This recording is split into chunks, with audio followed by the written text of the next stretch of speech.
అంటే on set కానీ అంటే బయట బయట మేము వెళ్తాం కానీ కానీ when it comes to professional space she's a director and I'm the hero or the actor. So ఆ దీంట్లో మా మా అమ్మకి ఏం కావాలి, ఏం చేయించాలి, ఎక్కడ ఉండాలి, ఇక్కడ నించోవాలంటే ఇక్కడ నించో, అక్కడ పడాలంటే అక్కడ పడాలి, అలాగే వెళ్ళింది సార్.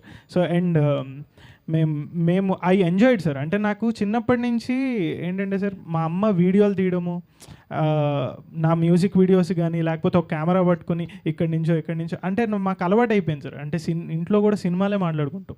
ఇంట్లో అరే ఇలా చేస్తే బాగుంటుంది, ఇలా చేస్తే బాగుంటుంది. సో ఆ దీంట్లో మాకు అలవాటు అయిపోయింది and it was not new, it was exciting. ఇంకా పెద్ద లెవెల్కి వెళ్తున్నాం, ఇంకా మంచి దీనికి వెళ్తున్నాం. ఎక్కడో ఒక కెమెరాతో స్టార్ట్ అయింది, ఇప్పుడు మాకు అప్పట్లో అంటే నికాన్ కెమెరా కొనడమే చాలా ఇది. ఇప్పుడు అందులోనే మేము పెద్ద కెమెరాస్, ఇన్ని కెమెరాస్, ఇంతమంది టెక్నీషియన్స్తో స్టెప్ బై స్టెప్ గ్రో అయ్యాం సార్. మేము ఇద్దరం కలిపి గ్రో అయ్యాం. అది సార్.